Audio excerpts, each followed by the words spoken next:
अस्सलाम वालेकुम नाज़रीन, आप देख रहे हैं प्रोग्राम सिटी 10। मैं हूं आपके साथ आपकी मेज़बान रमशा कमल। शो का आगाज़ करेंगे और आपका और मेरा साथ होगा 10 बजे से लेकर दोपहर 12 बजे तक। बहुत सारी टॉप स्टोरीज़ होंगी और मुख्तलिफ इन्फॉर्मेटिव सेगमेंट्स होंगे। हमारे साथ जुड़े रहिएगा और सबसे पहले आज की कहानी भी शामिल कर लेते हैं। तो आइए देखते हैं कि आज की कहानी क्या है।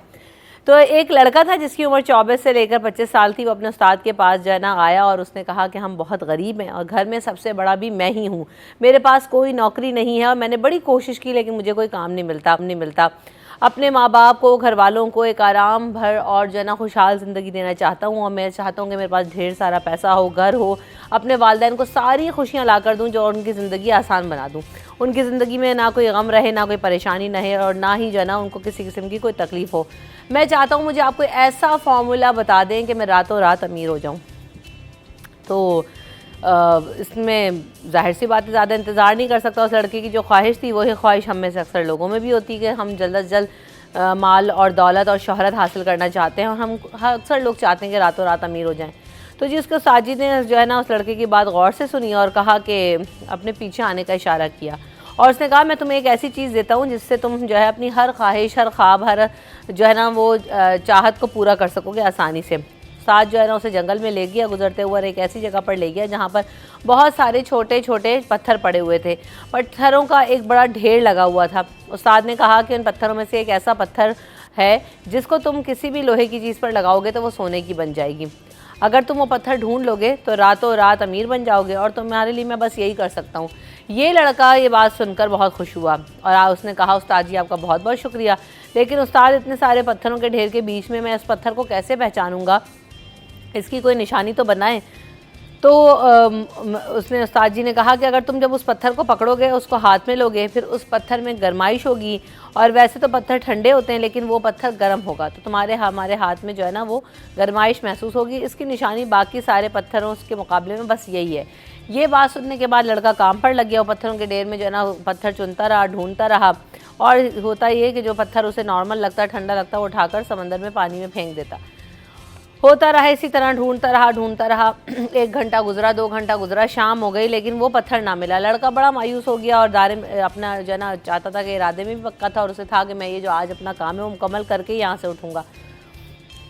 दोपहर से रात हो गई, अगले दिन भी आ गया और फिर हुआ कि लड़का अगले दिन भी ये सारे पत्थरों को उठाता रहा और ढूंढता रहा, लेकिन जो है ना लड़के को अब तक उसका पत्थर जो है ना वो हाथ ना आया। उस्ताद जी की बात पे उसे यकीन था कि यकीनन मैं कोशिश करूंगा तो वो पत्थर ज़रूर मिलेगा। इसी तरह 3 दिन गुजर गए, 4 दिन गुजर गए, कई दिन गुजर गए, पत्थर ख़त्म होने वाले थे लेकिन वो पत्थर उस लड़के को ना मिला। वो रोज़ सुबह आता, रात को वहाँ से जाता, उसकी आदत बन गई, पत्थर उठाता, चेक करता, नदी में फेंकता, फिर बेदली से उठाता, चेक करता, फेंक देता। इसी तरह ये काम चलता रहा। उसकी आदत इतनी पुख्ता हो गई कि उसने जो है ना बदयांती में अपनी आदत की वजह से उस पत्थर को भी नदी में फेंक दिया।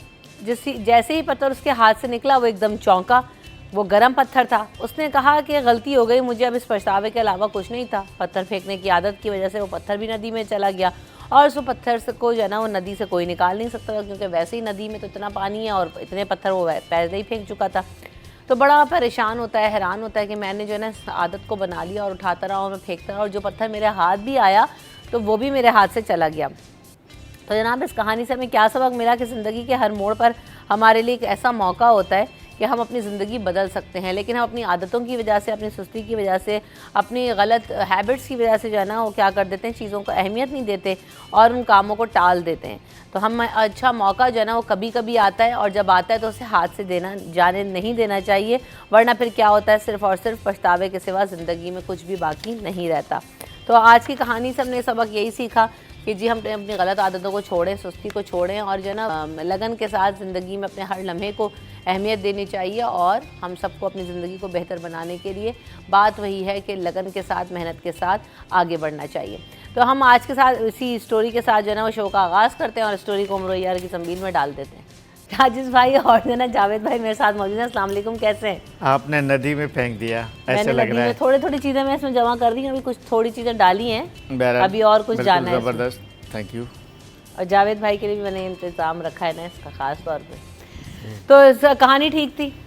सही थी कहानी। सही थी। जज को बिठाया हुआ कहानी से एक सबक तो मिलता है ना, आपकी हर कहानी में एक सबक होता है। बिल्कुल ऐसे ही। ज़ाहिर है कि ये हम सुबह सुबह ये कहानी सुनाई इसलिए एक सबक आमेज़ बात होती है। ऐसा ही है। तो इस कहानी में भी एक सबक आमोज़ बात मिली है हमें। बिल्कुल ऐसा कि हम इस तरह चीज़ों को, हर चीज़ को ख़राब देखिए। वैसे तो कुदरती तौर पे जो भी नेचर में जितनी भी चीज़ें हैं सबकी सब कीमती हैं। चाहे वो पत्थर हैं, चाहे वो पहाड़ हैं, चाहे वो दरख्त हैं, चाहे आप एक एक दरख्त को उठाएं उसमें कोई ना कोई कीमती चीज़ है। एक एक पत्थर को उठाएं उसमें कोई ना कोई चीज़ ऐसी मादनियात ज़रूर शामिल होती है। तो सबक तो ये है कि चीज़ों को इस तरह फेंकना नहीं चाहिए। बिल्कुल ऐसा ही है। चलें जी, जो आज की टॉप स्टोरी ना उस पर नज़र डाल लेते हैं कि आज की टॉप स्टोरीज़ क्या हैं। उन खबरों के बारे में हम बात करेंगे। सबसे पहले तो ये अच्छी खबर है तालिब इल्मों के लिए और माओं के लिए भी, क्योंकि जो है ना छुट्टियां पड़ने वाली हैं गर्मियों की। तो जो सुबह सुबह उठना पड़ता है, इतनी तेज़ गर्मी में बच्चे स्कूल जाते हैं, तो उनके लिए मौसम गर्मा की जो है ना वो छुट्टियों का ऐलान कर दिया गया है। महकमा तालीम सिंध की जानिब से और नोटिफिकेशन भी जारी कर दिया गया है। तो 1 जून से मौसम गर्मा की 2 माह की तातीलात का ऐलान किया गया है। 1 जून से 31 जुलाई तक मौसम गर्मा की तातीलात होंगी और निजी और सरकारी तमाम जो स्कूल हैं वो बंद रहेंगे। इसके अलावा हम ये भी देख रहे हैं कि दूसरी खबर सामने आई, बड़ी अच्छी बात यह कि कराची में स्पोर्ट्स सिटी बनाया जाएगा।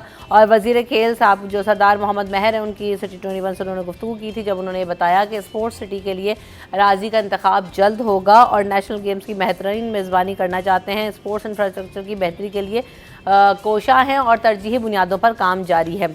इसके अलावा ट्रेनों के इकॉनमी क्लास के किरायों में भी 54% तक कमी कर दी गई है। एक बड़ा जो है हमें इजाफा भी नज़र आता है जब किरायों में पेट्रोल की कीमत में इजाफा होता है, लेकिन बड़े अरसे के बाद हमने देखा है कि जो ट्रेन के किराए हैं उनमें कमी आई है और एक अच्छी खासी कमी का ऐलान किया गया है। तो रेलवे की इकॉनमी क्लास का कम से कम किराया 100 रुपये होगा और लाहौर से रावलपिंडी की जो इकनॉमी क्लास है उसका किराया 250 रुपये से कम होकर 100 रुपये रह गया है। इसी तरह जो है ना वो डीज़ल की कीमतें कम होने की वजह से जो आपके शालीमार अवामी पाकिस्तान खैबर मेल का है हैदराबाद तक का किराया 750 से कम होकर 600 तक पर आ गया है। बिज़नेस क्लास और कराकोरम कराची एक्सप्रेस और तेज़गाम इकॉनमी क्लास का किराया 1050 से कम होकर 650 का हो गया। तो यानी बहुत वाकई वाज़ेह कमी हमें इस वक्त किरायों में नज़र आ रही है। एक अच्छा इकदाम है कि चलें, एक ट्रेन की जो सहूलत सस्ती सहूलत थी, लोगों को आने जाने में आसानी होती है, किराए कम हो जाएंगे तो लोगों के लिए और ज़्यादा बेहतरी हो जाएगी। इसके अलावा कराची में एक्सपो सेंटर में हेल्थ केयर का एक्सपो कॉन्फ्रेंस का इनेकाद हो रहा है और 23 मई तक एक्सपो सेंटर कराची में ये 3 रोज़ा नुमाइश है जो कि जारी रहेगी। और Dow medical university, Liaquat college of medicine, Ziauddin university medical college, Bahrain university, Dawood university of engineering और जो है ना दीगर यूनिवर्सिटीज़ जो हैं वो अपने स्टॉल्स लगाएंगे और वहाँ पर हेल्थ केयर फैसिलिटीज़ के हवाले से ये एक्सपो जारी है। इसके अलावा सिंध असम्बली का इजलास होगा और इसके अलावा सिंध असम्बली के होने वाले इजलास का एजेंडा जारी कर दिया गया है। महकमा तालीम ने NCHD के मुलाजमीन की तनख्वाहों के बारे में तवज्जो दिलाओ नोटिस जो है वो एजेंडे का हिस्सा है। तालीमी इदारों में मंशियात के बढ़ते रुझान पर निदाखोरों ने भी तहरीक इल्तिवा मंजूर होने का उनका इम्कान जारी किया गया है। दूसरी तरफ ये कि लोड शेडिंग के सिंध असम्बली इजलास में जो है ना वो भी गूंज नज़र आई हमें और वज़रा का पारा काफ़ी ज़्यादा हाई दिखाई दिया और कि इलेक्ट्रिक और दीगर पावर कंपनियों की लोड शेडिंग के खिलाफ भी जो है वो करारदाद जो है वो मंजूर कर ली गई है।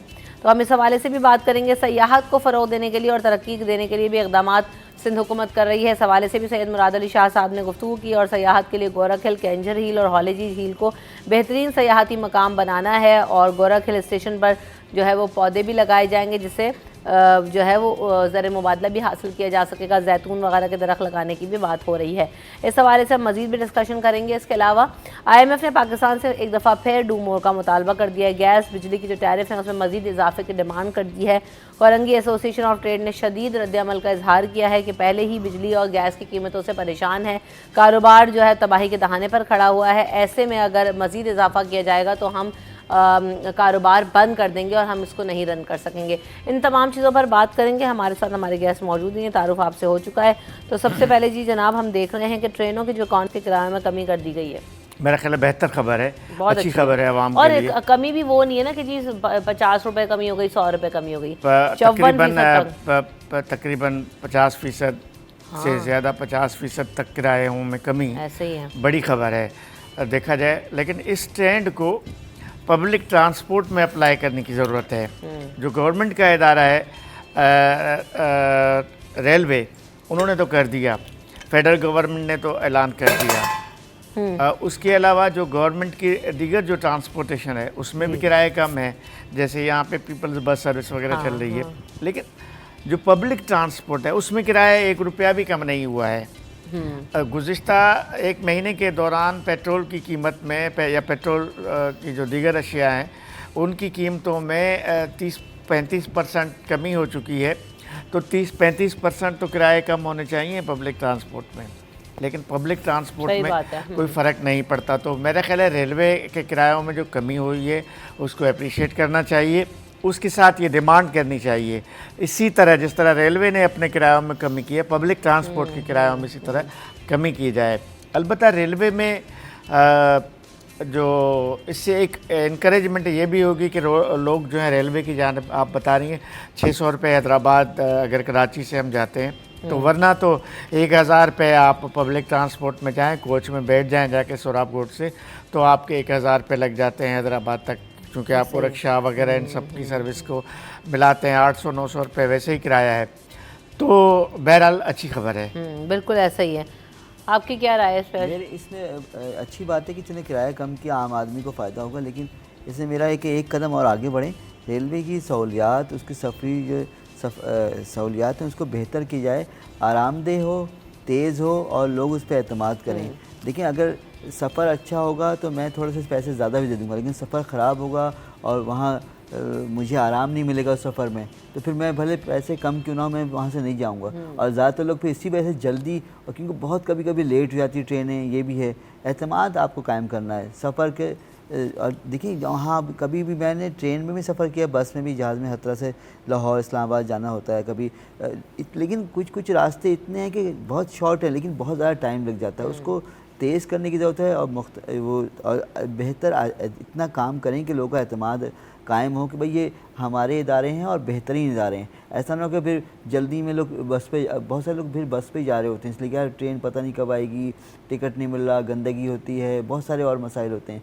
तो जिस तरह बाकी दुनिया में, हमारे पड़ोसी मुल्क में मैं उसकी मिसाल अक्सर देता हूँ कि मैं वहाँ 5 बार गया हूँ, ट्रेन में बहुत बार सफ़र किया है और वहाँ ट्रेन टाइम पर आती है, टाइम पे जाती है और बहुत ज़्यादा ट्रेन का सफ़र है। हमारे यहाँ ट्रेन का सफ़र भी इतना नहीं हो पाया क्योंकि बहुत जगह पटरी की हालत ख़राब है, लाइन कहीं सही नहीं है, कहीं स्टेशन के मसाइल हैं, तो इसको बेहतर करने की ज़रूरत है और ट्रेनों को भी बेहतर किया जाए। काफ़ी ऐसे यानी ट्रेन ऐसी हो कि लोग बोलें यार अच्छी ट्रेन आई है, मज़ा आता है सफ़र करके, तो इस तरह से फैमिली जाएं, खुशी से जाएं। अच्छा, वैसे इसमें बेहतरी आई है, कुछ जो अच्छी ट्रेन आई हैं जिनमें हमारे पास नाम भी है पाकिस्तान बिजनेस ट्रेन, खुराकरम एक्सप्रेस, और इनमें जो है ना हमने ये भी देखा है बिजनेस, उसका नाम क्या, ग्रीन लाइन वगैरह जो आई हैं उसमें काफ़ी अच्छी सहूलियात हैं, लेकिन ज़ाहिर थोड़ा सा किराया ज़्यादा है, लेकिन आज भी बेहतर है सफरी सहूलियात। आज भी ये खबर है, लेकिन बाकी जो आम ट्रेन है उनका वही हाल है। आज सुबह की भी ये खबर है कि 3 मेजर ट्रेनें 3-3 घंटे ताख़ीर से गई हैं। और तो ये जो जावेद ने पॉइंट आउट किया ना कि सर्विस बेहतर करने की ज़रूरत है, और ये जो ताख़ीर होती है 3 घंटे, देखें अगर मुझे सुबह 8 बजे निकलना था, मैं दिन 11 बजे तक बैठा रहूं, 3 घंटे ट्रेन नहीं आ रही, तो ये एक अच्छा ये नई बात नहीं है। यहाँ अक्सर व बेशतर ये होता है कि ट्रेनें ताख़ीर से आती हैं, तो पाकिस्तान रेलवे को इसको कंट्रोल करना पड़ेगा। ट्रेनों की ताख़ीर का जो मसला है, जो वो खफा करती है, फिर लोग तरजीह इसको देते हैं कि ट्रेन से बेहतर है।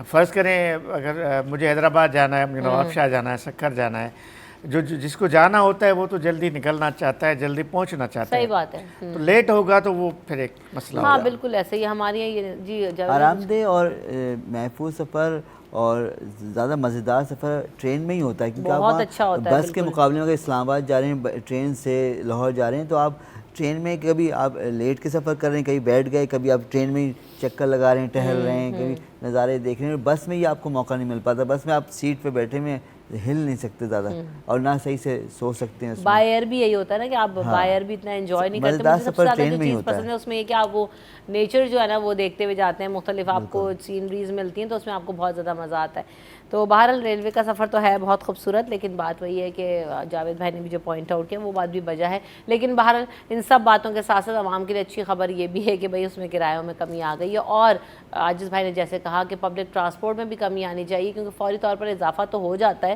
कमी आने में जी अब तक क्यों ऐलानात नहीं होते, ये एक बड़ा एक अहम सवाल है।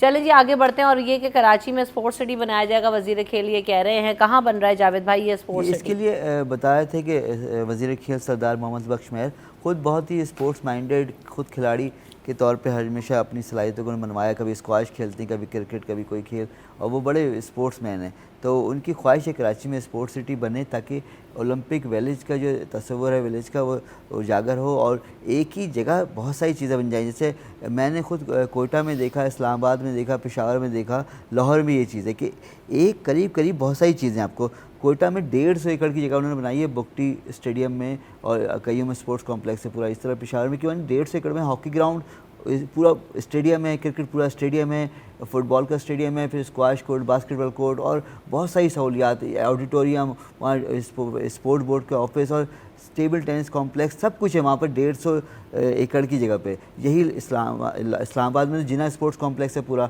पेशावर में कईयों में स्पोर्ट्स कॉम्प्लेक्स है, और लाहौर में भी cricket stadium, hockey stadium, football stadium, सब बिल्कुल आमने सामने। हमारे यहाँ कराची में एक मुश्किल ये है कि नेशनल स्टेडियम जहाँ पर है वहाँ पर सिर्फ नेशनल स्टेडियम में आम सामने कोचिंग सेंटर है, लेकिन उसमें बहुत सारी सहूलियात, ये स्टेडियम टाइप की चीज़ नहीं है, सिर्फ एक बॉक्सिंग कॉम्प्लेक्स या जिम्नाजियम है। फिर हॉकी स्टेडियम बिल्कुल अलग है, फुटबॉल स्टेडियम बिल्कुल दूसरे कोने पे टावर के पास जाके आपको मारीपुर रोड पे मिलेगा, कहीं बैडमिंटन कॉम्प्लेक्स अलग मिलेगा, स्विमिंग पूल बिल्कुल वो भी अलग है, यानी हर चीज़ अलग अलग जगह पे। तो जब आप नेशनल गेम्स कराते हैं या आपको साउथ एशियन गेम्स की मेज़बानी करनी, Asian games, Commonwealth games, Olympic games, तो उसके लिए ये होता है कि आपको सब चीज़ करीब करनी है, ज़्यादा चीज़ें इकट्ठे होंगी और फिर ओलंपिक विलेज का तस्वुर उससे उजागर होगा कि आपको रिहाइश दें, हॉस्टल वहीं बनाएं ताकि जो खिलाड़ी आएँ खेलने उनको ज़्यादातर चीज़ें एक साथ एक जगह पर मिलें, उनसे टाइम बचता है और चीज़ें बेहतर तो होती कोई हैं। जगह वगैरह का तयन तो किया जगह गया है? वही कहाँ होगी पे या कि आपके हमारे जहन में एक ही, अब कराची तो भर चुका पूरा, हम समुंदर की तरफ तो नहीं जा सकते, हमने निकलना है नूरियाबाद की तरफ या तेसर टाउन की तरफ या मलिर की तरफ, ये मुझे 3 जगह लगती हैं। इनमें से कोई एक जगह वो कमिश्नर साहब, उन्होंने कहा कि कमिश्नर साहब से मशावरत करेंगे, वो हमें कोई जगह मार्क आउट कर दें, तो फिर से हुकूमत से, क्योंकि हुकूमत मुस्तकिल पीपल्स पार्टी की, वो जहाँ चाहें ले सकते हैं जगह, लेकिन मार्क करने की ज़रूरत है, लेकिन कर देना चाहिए काम। मैं भी सुनते सुनते मेरे ही बाल से कहते हैं स्पोर्ट्स सिटी कराची में बनेगा, कब बनेगा, हमारे मरने के बाद ही बन जाए, लेकिन बन जाए, काम तो शुरू कर मरने दें। की बातें क्यों करते रहते हैं सुबह? लेकिन बहुत ये सारी बात intention बातें रहते देख हैं। रहा होता हूँ मैं। आजिज़ भाई का पॉइंट लेंगे, लेकिन पहले मैं ब्रेक लूंगी, ब्रेक के बाद आजिज़ भाई से कंटिन्यू करेंगे।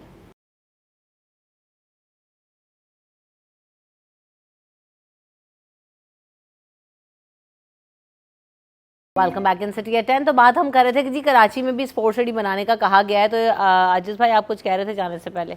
हाँ, मैं कह रहा था कि जो जावेद ने आखिरी जुमला कहा था कि कब बनेगा, जैसे आपने बताया ना, अभी तो ज़मीन का भी पता नहीं है, ऐसा ही है कि ज़मीन कहाँ पर है। जब ज़मीन ही पैदा नहीं हुई है अब तक स्पोर्ट सिटी के लिए, कम से कम 5 साल में तो नहीं लग रहा। जब ये ज़मीन की फिजिबिलिटी बनेगी, उसके बाद फिर जो बजट होता है, 1 साल के लिए बजट मुख्तस होती है किसी प्रोजेक्ट के लिए, फिर दूसरे साल दूसरी ईयर का बजट, तीसरे साल, तो ये बड़ा लंबा तो चौड़ा लग रहा है। ख्वाब अच्छा है, अच्छे ख्वाबों को ज़रूर देखना चाहिए, लेकिन ऐसे कई मंसूबे हैं जिनकी अगर तफसीली बात करें तो ऐसे कई मंसूबे, हर साल जब नया बजट आने वाला होता है ना, तो ऐसे ख्वाब दिखाए जाते हैं। अभी जून में बजट पेश होगा, अगर मैं किसी प्रोग्राम में सिंध बजट की सिर्फ वो किताब उठा के आपको बताऊं कि 50 ऐसे मंसूबे होंगे जिन पे 1 रुपया भी अभी तक नहीं रखा गया, जिनका बजट में ऐलान किया गया था। हो सकता है किसी बजट में स्पोर्ट्स सिटी का भी ऐलान कर दें, एक अच्छा हमें ख्वाब दिखा दें, लेकिन असल बात जो है कि इसके लिए पैसे रखे जाएं, जब एलोकेशंस होती हैं उसके बाद वो मंसूबा शुरू होता है, खाली ऐलानात से नहीं होता। तो ये भी फ़िलहाल तो एक ऐलान ही है, लेकिन वही वाली बात है कि चलें, अप्रोच एक नज़र आती है कि आपने सोचा तो सोचेंगे तो एग्जीक्यूट करेंगे, और उम्मीद ये है कि एग्जीक्यूट कर लें। हम तो चाहते हैं कि अच्छी से अच्छी चीज़ें जो है ना वो हमारे शहर में, हमारे मुल्क में आए और मुल्क तरक्की करे, तो यही दुआ होती है। सिंध असम्बली का इजलास भी हुआ और इस हवाले से जो है ना वो क्या अपडेट्स रही? बहुत सारी खबरें हैं। कल बड़ी गर्मा गर्म तकारीर थी सिंध असम्बली में। सूबाई वज़ीर सईद गनी का कहना था कि इलेक्ट्रिक के लोगों को पकड़ के एक कमरे में बंद कर दिया जाए और उस कमरे में 10-12 घंटे बिजली बंद कर दी जाए, फिर उनको पता लगेगा कि जब बिजली बंद होती है तो लोगों पे क्या बीतता है। तो ये इस तरह शर्जील मेमन ने, लेकिन मैं कह रहा हूँ एक करारदाद भी मंजूर हो गई। तमाम जमातों ने इसकी हिमायत की, PTI ने भी हिमायत की, MQM ने भी की, जमात इस्लामी ने भी की, पीपल्स पार्टी ने तो पेश की थी करारदाद। लेकिन असल बात यह है कि के इलेक्ट्रिक या ये जो है इसको, ये जो पावर कंपनियाँ हैं ना, उनको सिंध असेंबली की करारदाद कुछ भी नहीं कर सकती। उनके लिए इन इदारों की कोई हैसियत ही नहीं है। वो कह रहे हैं कि उनकी मनमानी है, वो जो चाहें वो करें।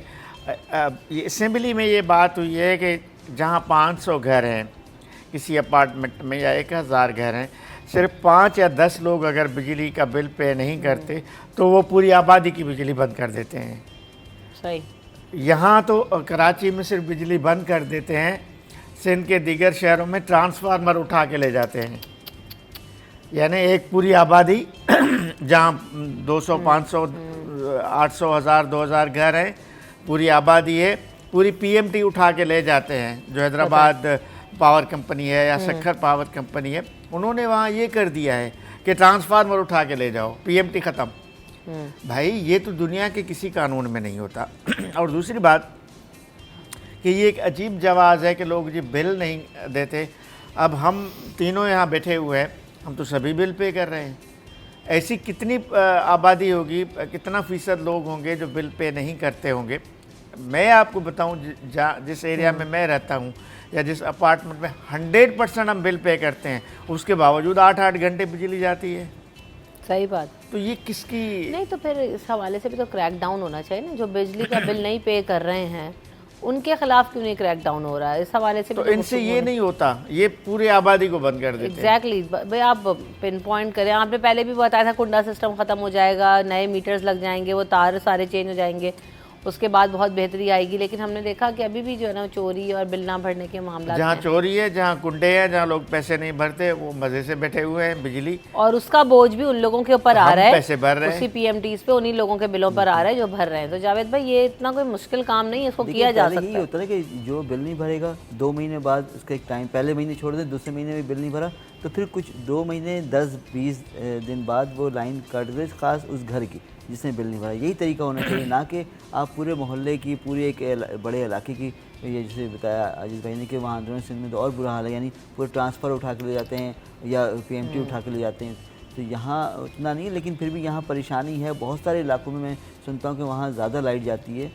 तो अफसोस की बात है। और के इलेक्ट्रिक को इसमें या दीगर जो बिजली फराहम करने वाले इदारे, उनको ज़रा अपने सिस्टम बेहतर करने की ज़रूरत है। उन घरों में जाएं, उन इदारों में जाएं जहां बिजली वो बिल नहीं भर रहे, ना कि पूरे उस इलाके को बिजली बंद करके सबको तकलीफ दें। अब उसका क्या कसूर है जो मुसलसल बिल भर रहा है?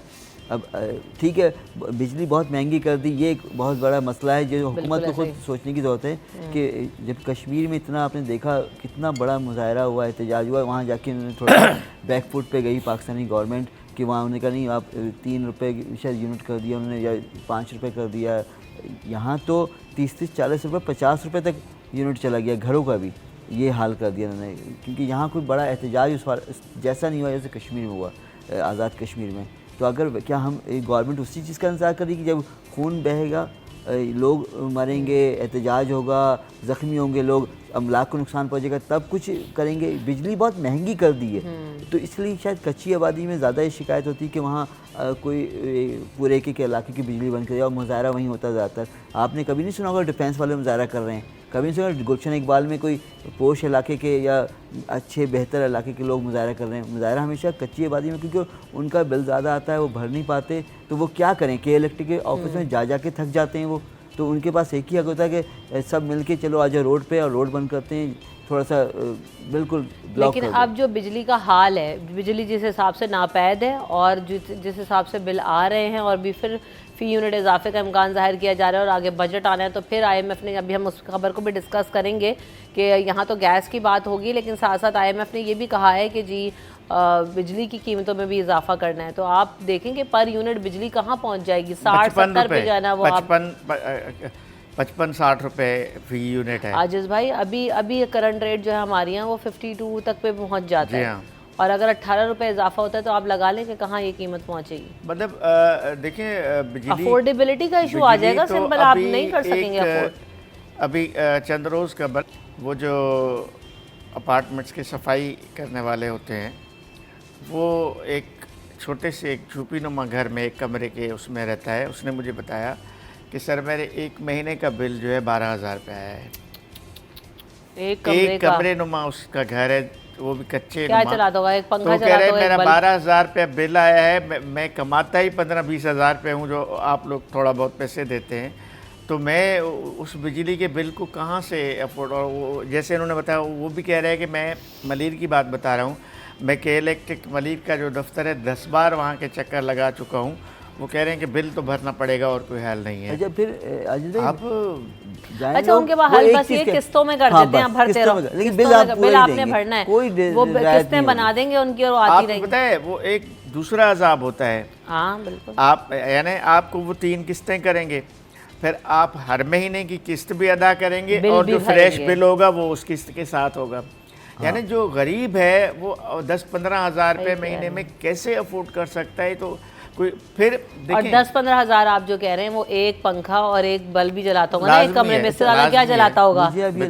अगर 2 कमरे 3 कमरों का घर है तो जी बिल कहाँ पहुँच गया होगा? पिछले जो सीज़न था गर्मियों का, उसमें लोगों ने भी ये किया एसी चलाना कुछ कम किया शदीद गर्मी के बावजूद। अब मुझे लगता है इस साल लोग ये करेंगे कि पंखा भी चलाना कम करेंगे, कि पंखे को स्विच को ऑन करने भी आप सोचेंगे कई बार कि यार पंखे से बिल, क्योंकि यूनिट एक दिन में 1 यूनिट आराम से उठ जाता है, कहा जाता है कि 12 घंटे में 1 यूनिट हो जाता है। बहुत मुश्किल है तो जावेद भाई, इस कदर गर्मी है, आप कैसे तस्वुर कर सकते हैं कि आप एसी पंखा ना चलाएंगे? कैसे एसी तो नहीं चल रहा आप लोग यहाँ, मैं बताऊँ एसी। अच्छा चूँकि बात सिंध असेंबली की हो रही थी तो मैं आऊँगी इस पर मजीद भी ना, पहले ब्रेक ले लेती हूँ, ब्रेक के बाद हम इस पर मजीद भी गुफ्तगू करेंगे।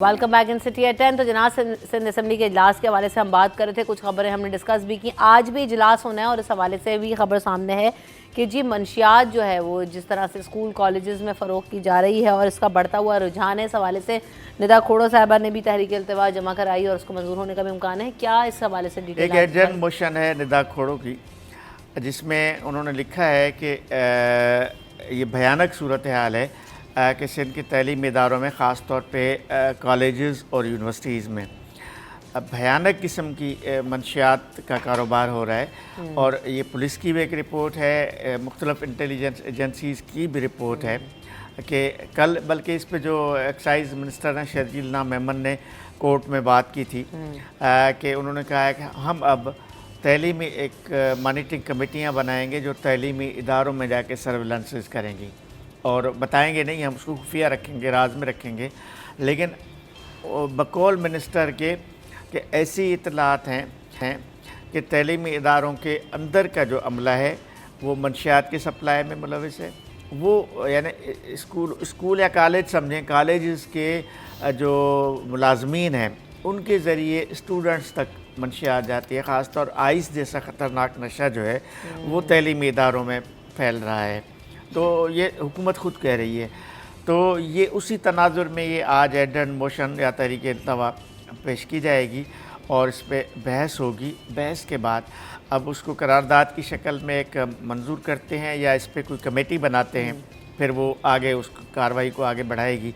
तो बहरहाल ये आज के एजेंडा में समझती हूँ आजिज़ भाई कि कम अज़ कम अच्छी चीज़ ये है, बात हो रही है। जी हाँ, क्योंकि हमारे यहाँ एक अरसा गुजर गया और एक अरसे से ये सब कुछ हो रहा है, इतना ज़्यादा पेनिट्रेट कर गया वो सोसाइटी के अंदर, हमने फौरी तौर पर उसको पकड़ा नहीं। अगर पकड़ लेते तो आज मामला कुछ शायद बेहतर होते। अब बहरहाल बात हो रही है, आप समझते हैं जावेद भाई कि फौरी तौर पर इस पर रैपिड एक्शंस होने की ज़रूरत है। बहुत ज़्यादा बुरा हाल हो गया। देर आए दुरुस्त आए, काम कर रहे हैं और जब कुछ करेंगे तो बेहतर ही उम्मीद है कि आएगी, क्योंकि बहुत सारे इसमें काम आप शुरू कर दें, लेकिन थोड़ा चलेंगे उसके बाद आप मंजिल तक पहुँचेंगे ज़रूर। तो क्योंकि सूरत हाल आहिस्ता आहिस्ता बहुत ख़राब होती जा रही थी। पहले आज से 20-25 साल पहले ये नहीं था, लेकिन जो शुरू हुआ तो पिछले 4-5 सालों में ज़्यादा ये जो चीज़ ज़ोर पकड़ गई और बुरी सूरत हाल हो रही थी। और ख़ासकर वो जो पोश इलाक़ों में कायम है तालीमी इदारे, वहाँ ये चीज़ें ज़्यादा देखने में आ रही थी, क्योंकि उनको पैसों की कमी नहीं है, ये नशा भी करना कोई सस्ता खेल नहीं है। तो ये वहीं का ज़्यादा शौक़ है, क्योंकि उनको फरावानी है पैसों की। पैसे जब आते हैं तो फिर आदमी सोचता है 2-4 गलत काम भी करे, थोड़ा ये करे, तो पैसे नहीं होंगे तो कुछ नहीं होता। तो ये उस तरफ का भी ज़्यादा मसला है।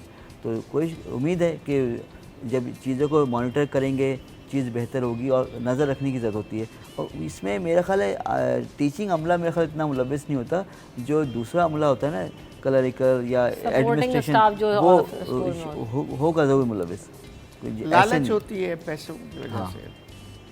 लेकिन आजिज़ भाई इसमें एक चीज़ ये भी है कि ठीक है आप कर रहे हैं, क्रैक डाउन करने का सोचेंगे भी है, जो भी आज हम देखेंगे कि लास्ट में क्या इस हवाले से हैपनिंग होती है, लेकिन बात ये है कि ये जो कॉजिंग नेटवर्क्स है ना, यहाँ तक पहुँचने की ज़रूरत है। सप्लायर्स कौन है, वो फिर आपको स्कूल कॉलेज में भी सप्लाई कर रहे हैं, सवाल करते हैं ये जी ये हमारे हर ब्रिजेस के नीचे बैठ के भी नशा कर रहे हैं, गली कोनों पे भी कर रहे हैं, तो इनको कहीं से सप्लाई आ रहा है तो कर रहे हैं ना। और ऐसा नहीं कि पुलिस को इसकी मुआवनत नहीं होती या पता नहीं होता, तो भाई वहाँ पे आप क्यों नहीं क्रैक डाउन करते? नशे के भी 2-3 कैटेगरीज हैं। एक तो वो जो आप नशेइयों की बात कर रही हैं, जो सड़कों पे हमें हीरोइन की सस्ता नशा, लेकिन ये जो बात हो रही है आइस, कोकेन, इस किस्म का जो भयानक नशा है, जो महंगा भी है, और जो तलीमी इदारों के या इन्होंने जैसे कहा पोश इलाकों में जिस तरह, लेकिन ये ठीक है कि इसमें सिर्फ क्लर्कल लेवल के या छोटे स्टाफ के लेवल के लोग तो, असल में ये नशा आता कहाँ से है? अभी कुछ दिन कबल अफ़गानिस्तान से एक ट्रक आते हुए पकड़ा गया है सिंध के किसी शहर में, सक्खर से आगे, तो कोकेन पकड़ा गया है भारी मिकदार में।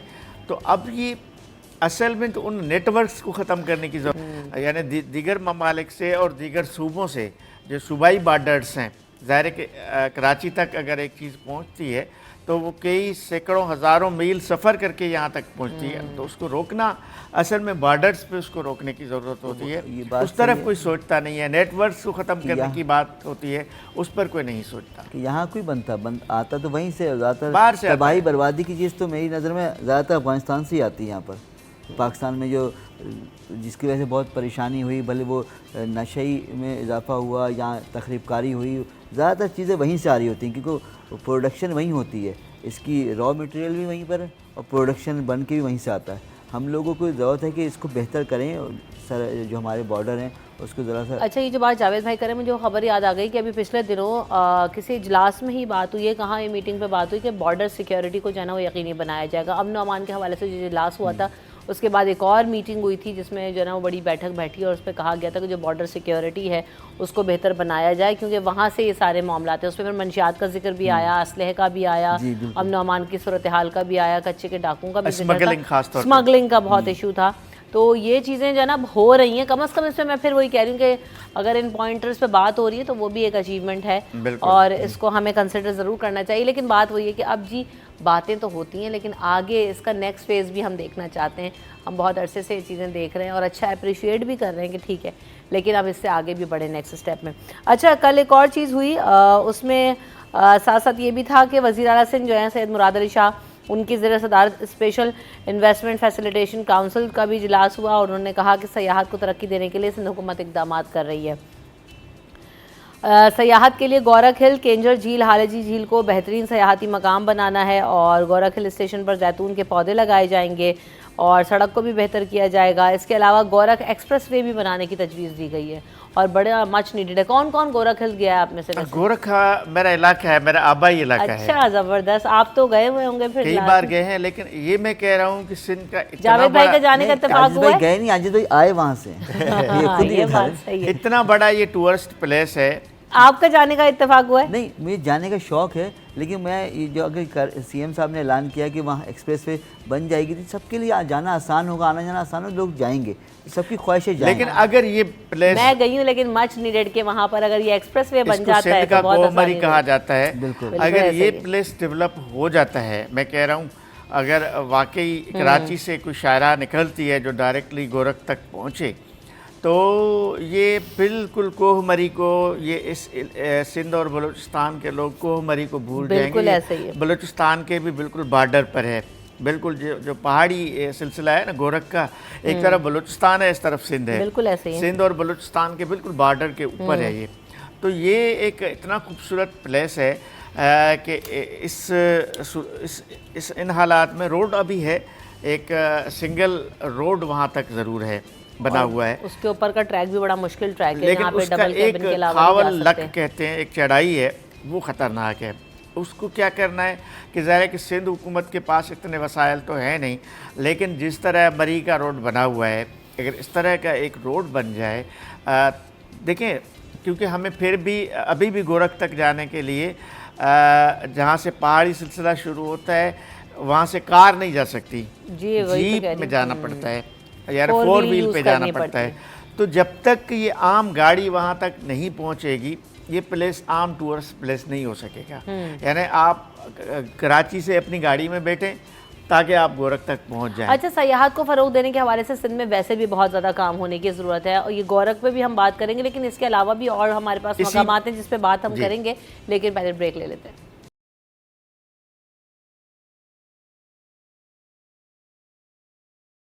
Welcome back in city at 10। तो जनाब हम बात कर रहे हैं कि सयाहत को फ़रोग देना है, इसके अलावा बहुत सारी चीज़ें भी सामने आ रही है, उस पर भी मज़ीद बात करेंगे। लेकिन जावेद भाई, वज़ीर आला सिंध ने यह भी हिदायत दी है कि desert safari sports jeep rally को भी फ़रोग दिया जाएगा, और साथ साथ जो है स्पोर्ट्स को बेहतर बनाने की ज़रूरत है। उन्होंने ये भी इंदिया दी है कि सितंबर से अक्टूबर बेहतर मौसम के दौरान डेजर्ट सफारी स्पोर्ट का भी इनेकाद किया जाए। जी, हमारी हो सकता है इतनी, जब लोग यहाँ से बड़े शौक़ से जाके दुबई में डेजर्ट सफारी घूमना चाहते हैं, तस्वीर डालते हैं, तो भाई हमारे यहाँ जो थर है वहाँ तो यही चीज़ है।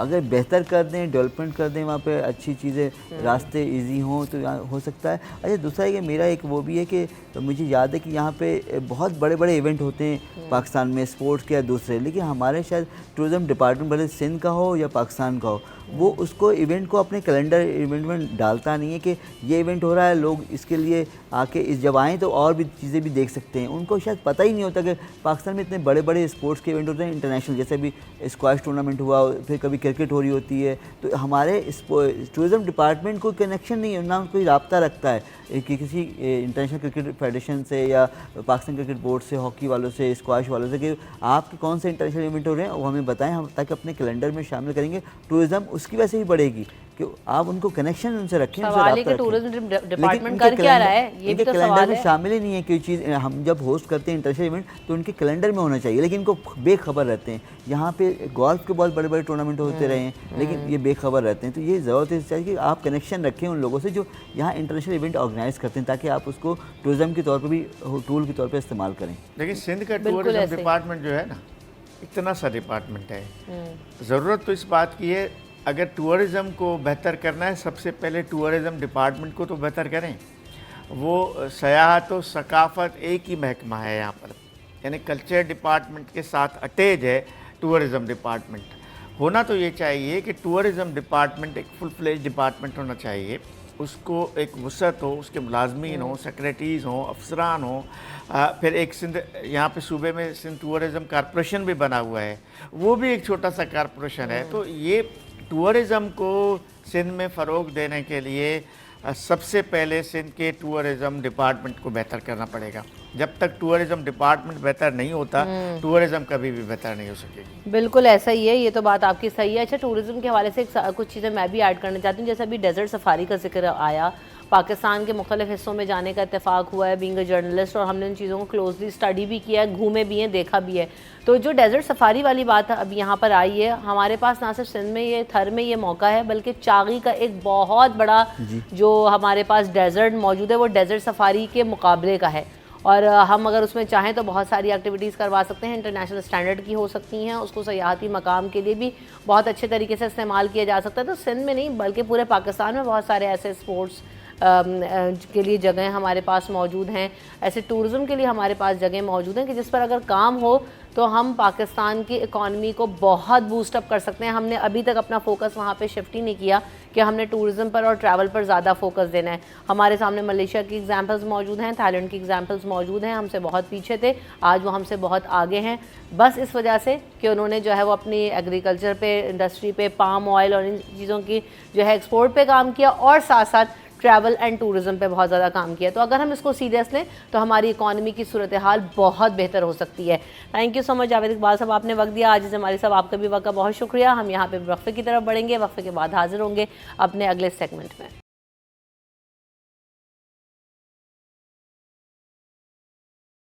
Welcome back in city at 10। तो जनाब आज के सेगमेंट में हम बात करेंगे कि जो ख़वातीन के अंदर खासी ज़्यादा हम देख रहे हैं कि जो बढ़ता हुआ रुझान है ब्लड कैंसर का, वो बहुत ज़्यादा इस वक्त रेशो में इजाफा हो रहा है। इसकी क्या कंडीशंस होती हैं, क्या सिम्टम्स होते हैं, किस तरह से पता किया जा सकता है, किस तरह से बचा जा सकता है, क्या कॉजेज़ होती हैं इसकी और किस हद तक ख़तरनाक होता है, इन तमाम चीज़ों पर आज हम बात करने की कोशिश करेंगे, जानने की कोशिश करेंगे। हमारे साथ डॉक्टर मुनीरा बुरहानी साहिबा मौजूद हैं। Welcome to the show.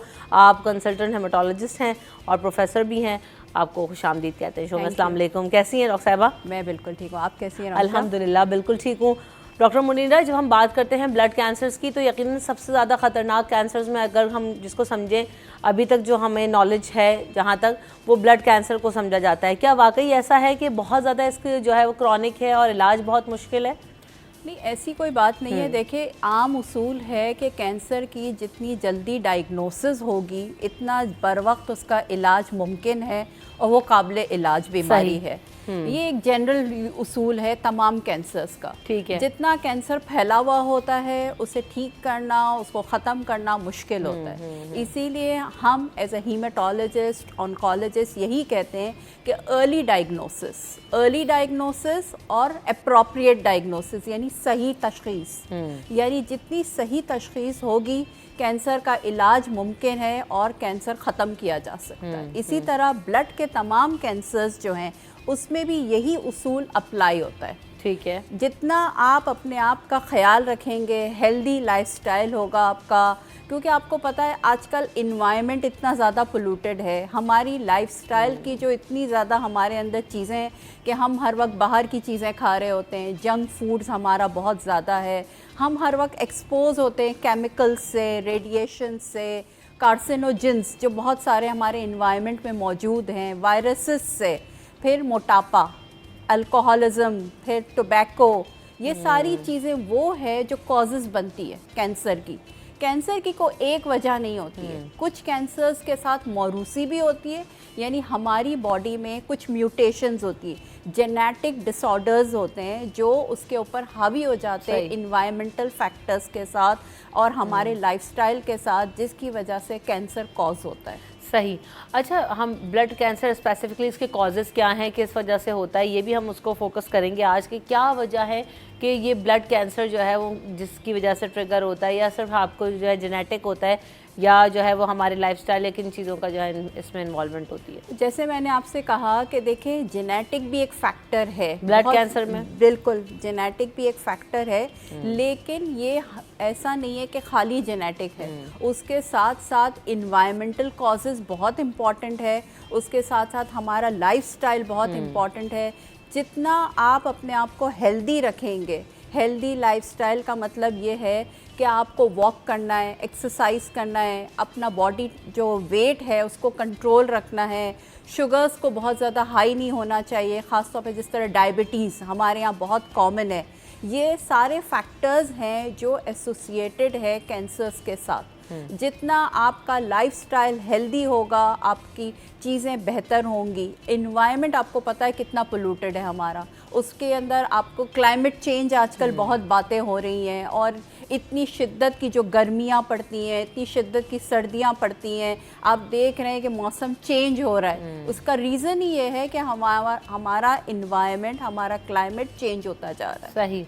अच्छा, एक और चीज़ ये कि जब ये ब्लड ट्रांसफ्यूजन्स होते हैं, किसी को खून लग रहा है, खून दे रहे हैं, नीडल्स का इस्तेमाल है, या आपने देखा कि अब तो खैर बहुत अवेयरनेस आ गई कि सिरिंजेस यूज़ नहीं हो रही होती, कोई भी इसको इनकरेज नहीं कर रहा होता, तो इन चीज़ों से भी जो है क्या ब्लड कैंसर लीड करता है? बिल्कुल, मैंने आपसे कहा ना कि देखें, वायरसेस जैसे हेपेटाइटिस बी है, हेपेटाइटिस सी है, एड्स के जरासीम हैं, ये सब जो है सिरिंजेस ब्लड से मुंतकिल होते हैं। तो इस वजह से इसके ऊपर जो है बचाव करना, रोकथाम करना, सही चीज़ों का इस्तेमाल करना, जिसको हम कहते हैं प्रॉपर क्वालिटी कंट्रोल, QC करना। अच्छी ब्लड बैंक्स में आजकल बहुत ज़्यादा गवर्नमेंट फोकस कर रही है कि जहाँ से भी आप ब्लड लें, जैसे रीजनल ब्लड सेंटर्स बन गए हैं अब पूरे पाकिस्तान में। तो उसका फ़ायदा यही है कि वहाँ से हमें स्क्रीन ब्लड मिलता है। स्क्रीन का मतलब ये होता है जहाँ टेस्टिंग होती है प्रॉपरली ब्लड के अंदर, जिसमें हमें पता होता है कि वायरसेस मौजूद नहीं है या मलेरिया है, ये इस तरह की कोई चीज़ ऐसी मौजूद नहीं है। ब्लड जो है साफ़ सुथरा है और प्रॉपरली क्रॉस मैच है, और ब्लड ग्रुप जो पेशेंट का है वही डोनर का ब्लड ग्रुप है जिससे दिया जा रहा है। तो उसको प्रॉपरली स्क्रीनिंग और टेस्ट करके ब्लड लगाया जाता है। क्योंकि देखिए ब्लड कैंसर्स में खून की कमी होती है पेशेंट्स के अंदर, उसमें लाल खून की भी कमी हो सकती है, वाइट सेल्स की भी कमी हो सकती है, प्लेटलेट्स की भी कमी हो सकती है। तो इन पेशेंट्स को बार बार ट्रांसफ्यूजन्स की नीड पड़ती है। तो उसके लिए हमें साफ़ सुथरा और स्क्रीन ब्लड चाहिए होता है ब्लड डिसऑर्डर्स के पेशेंट्स को। सही।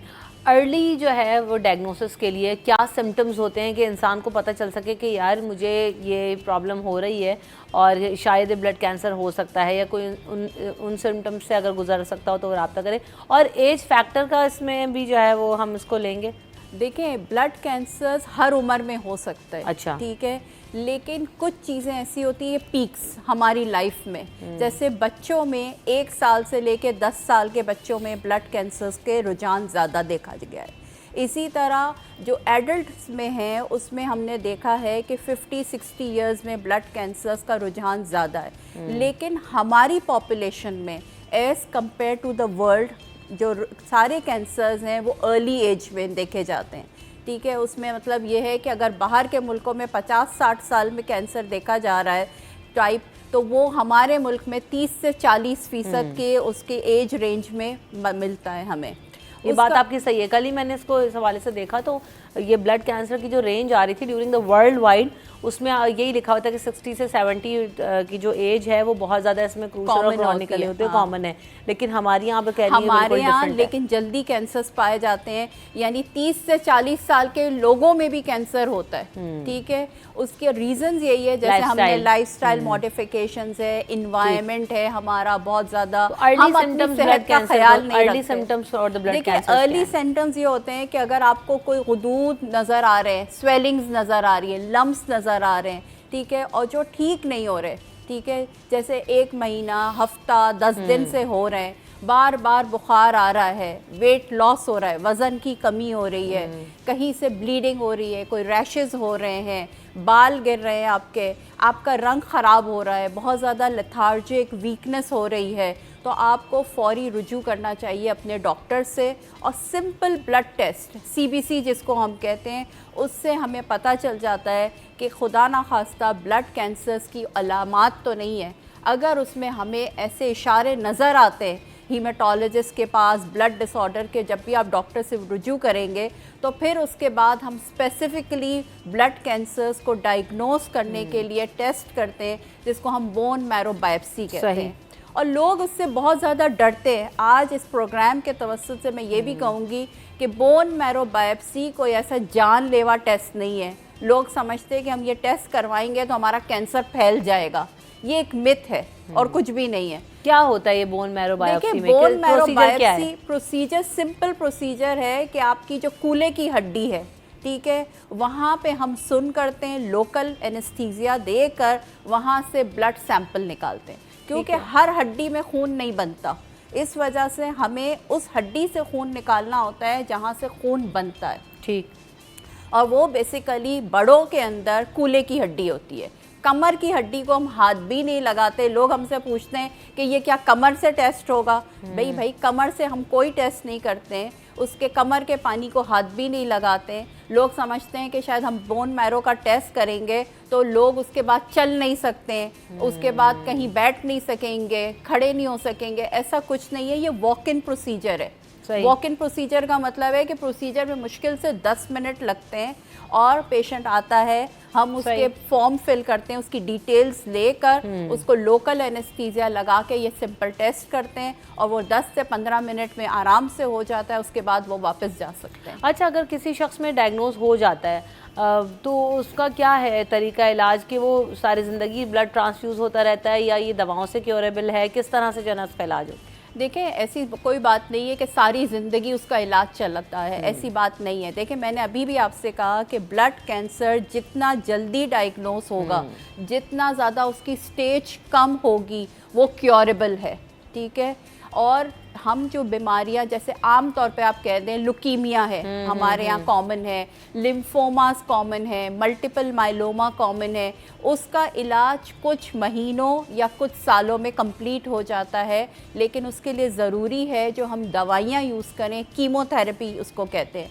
कीमोथेरेपी का मतलब है कैंसर वाली दवाइयाँ, अद्वियात जो उसके इलाज में इस्तेमाल हो रही है, उसके लिए हमें प्रॉपर डोज, प्रॉपर दवाइयाँ इस्तेमाल करनी पड़ती है ताकि उसके साइड इफ़ेक्ट्स को भी कंट्रोल किया जा सके। देखिए, हर दवाई का साइड इफ़ेक्ट होता है, उसको मॉनिटर करना, उसको देखना बहुत ज़रूरी है। यानी हॉस्पिटल में वो ट्रीटमेंट होता है, कुछ कैंसर्स का, कुछ का आउट पेशेंट बेसिस पे ट्रीटमेंट होता है। एक हॉलिस्टिक अप्रोच चाहिए होती है हमें। हॉलिस्टिक अप्रोच का मतलब ही यही होता है कि पेशेंट की प्रॉपर काउंसलिंग की जाए, पेशेंट को बताया जाए, उसको समझाया जाए कि किस वक्त क्या दवाई खानी है, किस तरह खानी है, कौन सी मेडिसिन आप किसके साथ नहीं ले सकते हैं, और हॉस्पिटल में दवाइयाँ इस्तेमाल होंगी, कुछ दवाइयाँ आप घर बैठ के ले सकते हैं। फिर उस साइड इफ़ेक्ट्स को मॉनिटर करना, प्रॉपर नर्सिंग केयर करना, ये बहुत इम्पॉर्टेंट है। फिर अपने लाइफस्टाइल में मॉडिफिकेशन करना, यानी सुबह की धूप लेना। सुबह की धूप बहुत बेनिफिशियल है, विटामिन डी उसमें बहुत ज़्यादा होता है, ठीक है। इसी तरह सप्लीमेंट्स का इस्तेमाल करना, विटामिन सी का इस्तेमाल करना, जंक फूड, ये जो सॉफ्ट डाइट ड्रिंक्स हम लेते हैं, वो सब चीज़ों को अवॉइड करना, शुगर को अवॉइड करना, हेल्दी डाइट लेना, ये सब चीज़ें इंपॉर्टेंट है। अच्छा, इसमें एक और चीज़ भी है कि हम उमूमन क्या है, ख़वातीन में हमारे यहाँ अगर हम अपने रीजन की बात करें तो उमूमन ब्लड की कमी होती है, एनीमिक होती हैं ख़वातीन। तो क्या ब्लड कैंसर का रेशो ख़वातीन के अंदर ज़्यादा है या बढ़ रहा है, या ये रेशो सेम है ड्यूरिंग मेन एंड वुमेन? देखिए, ये आपने बिल्कुल सही कहा कि हमारे यहाँ लोगों में एनीमिया बहुत कॉमन है। मैं आप बिल्कुल सही कह रही हैं, और ख़ास तौर पे फीमेल्स में। बिल्कुल ऐसा ही। फीमेल्स के रीज़न्स होते हैं। देखिए, हर मंथ का मंथली साइकिल है, फिर प्रेगनेंसी है, फिर डिलीवरी के बाद है, लैक्टेशन है, ये तमाम चीज़ों की वजह से ख़वातीन अपना ख्याल नहीं रखती अपनी डाइट का, ख़ास तौर पे जिसमें आयरन के सप्लीमेंट्स हैं, फॉलिक एसिड है, विटामिन्स हैं। और क्योंकि डाइट भी हेल्दी नहीं है, रेड मीट का रुझान नहीं है, हर वक्त हमें सिर्फ वाइट मीट खाना है, ठीक है। साथ साथ हमें सॉफ्ट ड्रिंक्स भी बहुत पीते हैं, चाय का इस्तेमाल बहुत ज़्यादा है, पान, छालिया, गुटखा, ये सब तमाम चीज़ें वो फैक्टर्स है जो एनीमिया के इंसिडेंस को या एनीमिया की फ्रीक्वेंसी को बढ़ाते हैं। सही, ठीक है। तो इस वजह से ख़वातीन में कैंसर्स मौजूद है, और इसलिए उस ज़्यादा होते हैं कि ये सारे कंट्रीब्यूटिंग फैक्टर्स हैं उसके अंदर।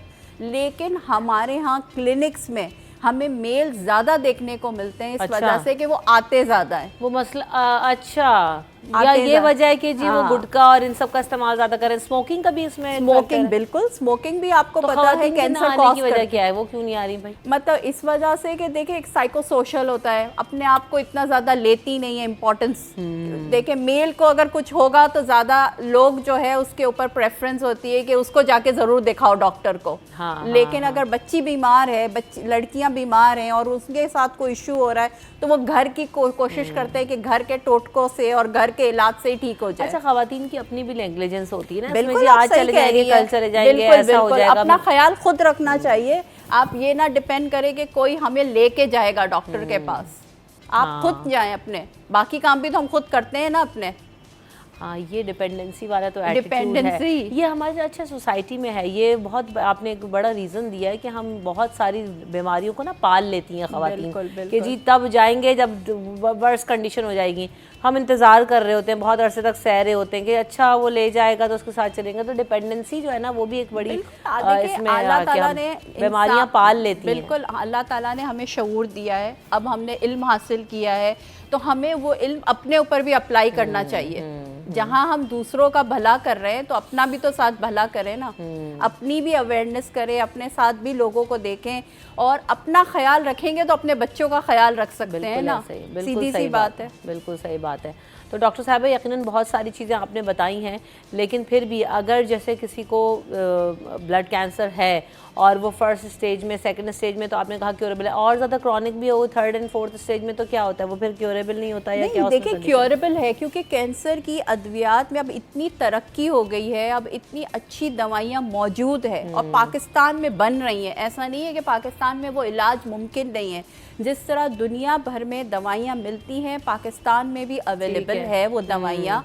कॉस्ट का ज़रूर इशू होता है, क्योंकि देखिए दवाइयाँ जब बाहर से आती है, रजिस्टर्ड होती है, तो वो महंगी दवाइयाँ होती है। हर आदमी के बस में नहीं होता उसको इलाज कराना, क्योंकि देखिए ट्रीटमेंट जो होता है वो एक कॉस्टली ट्रीटमेंट सही बात है। और हमारे यहाँ पब्लिक सेक्टर में इतने अच्छे हॉस्पिटल्स नहीं हैं कि जहाँ हर तरह का इलाज हो, ख़ास तौर पे ब्लड कैंसर्स का। तो इस वजह से ट्रीटमेंट मौजूद है, दवाइयाँ मौजूद है, जिसको हम कीमोथेरेपी की दवाइयाँ कहते हैं, ऑन्कोलॉजी की मेडिसिन कहते हैं।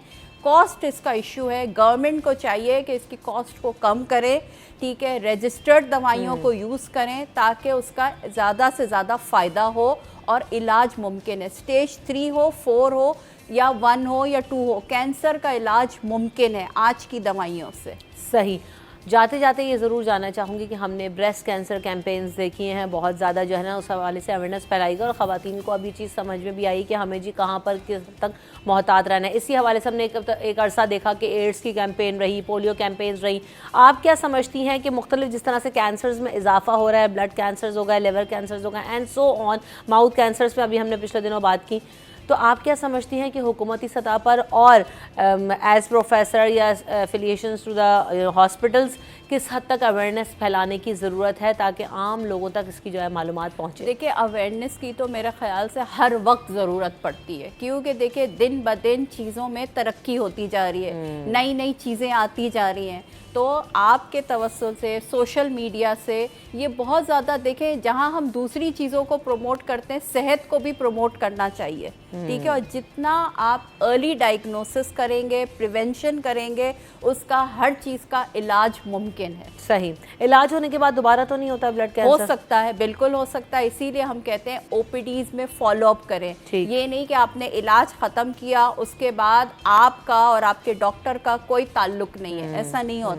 हम उनको फॉलोअप करते रहते हैं ताकि हम स्क्रीनिंग करते रहें कि खुदा ना खास्ता कोई बीमारी वापस तो नहीं आ गई, जिसको हम रिलैप्स कहते हैं या रिकरेंस कहते हैं। कैंसर में बिल्कुल चांसेस होते हैं वापस आने के, इसीलिए डॉक्टर और पेशेंट का जो एक रिलेशनशिप है वो क्लोज होने की ज़रूरत है ताकि प्रॉपर फॉलोअप हो सके और स्क्रीनिंग हो सके। ठीक, thank you so much doctor Munira, आपने हमें इतना वक्त दिया और बड़ी अच्छी जो है ना वो सैर हासिल गुफ्तगू रही। बात वही है कि हम अपने प्लेटफॉर्म से ज़ाती तौर पर जो कुछ कर सकते हैं आप लोगों को अवेयरनेस देने के लिए, एजुकेट करने के लिए, ख़ुद भी अपनी मालूमात में इजाफा करने के लिए हम यहाँ पर एक्सपर्ट के साथ बैठ कर वो करते हैं।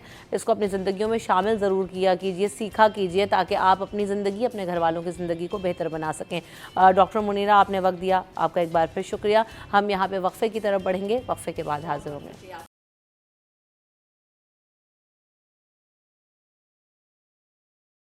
Welcome back in city at 10। तो जनाब अब हम बात करेंगे आज के सेगमेंट में कि जैसे मैंने कल भी आपसे जिक्र किया था और ये हम बार बार ख़बरों में देख रहे हैं कि हीट वेव के लिए हाई अलर्ट कर दिया गया है। शहर भर में इंतजामात किए गए हैं, कैंप्स लगाए गए हैं, पानी की सबीलें लगाई जा रही हैं, अस्पतालों में जो है बेड्स मुख्तस कर दिए गए हैं। इन तमाम चीज़ों के साथ साथ जो है ना ये सब चीज़ें अपनी जगह ठीक है, लेकिन पर्सनली आपने क्या करना है आज हम वो जानने की कोशिश करेंगे कि हीट वेव जब पिछली दफ़ा भी 2015 में आया था तो बहुत सारी अमवात हुई थी, बहुत सारे लोग जो है ना वो इससे मुतासर हुए थे, बीमार हुए थे, कई सिम्टम्स इसमें होते हैं। तो किस तरह की कंडीशन हो जाती हैं, इसमें किस तरह से बचा जा सकता है और ख़ास तौर पर हर चीज़ रिलेटेड होती है कि मौसम के एतबार से आपने अपनी ग़िज़ाओं का इस्तेमाल किस तरह का करना है। आज हम वो जानने की भी कोशिश करेंगे।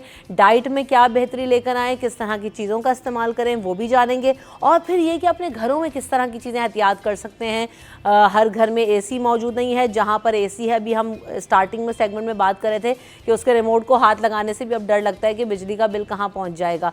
तो हम कुछ ऐसी चीज़ें भी जानने की कोशिश करेंगे कि घरों को ठंडा कैसे रखें, अपने आप को कपड़ों का किस तरह का इस्तेमाल करना है, इन तमाम चीज़ों के बारे में आज हम बात करेंगे, एजुकेट करेंगे अपने आप को। आपका भी कोई सवाल हो तो लाइव कॉल कर सकते हैं और जान सकते हैं। एक्सपर्ट्स हमारे साथ मौजूद हैं, उनका तारुफ आपसे करवाती हूँ। डॉक्टर बिल्किस मेरे साथ मौजूद हैं। अस्सलाम वालेकुम बिल्किस, आपा कैसी हैं? आफ्टर अ लॉन्ग टाइम आपसे मुलाकात हो रही है लेकिन बड़े अहम टॉपिक पे हो रही है। ऑल गुड, गर्मी इंजॉय कर रही है? कौन गर्मी एंजॉय करता है?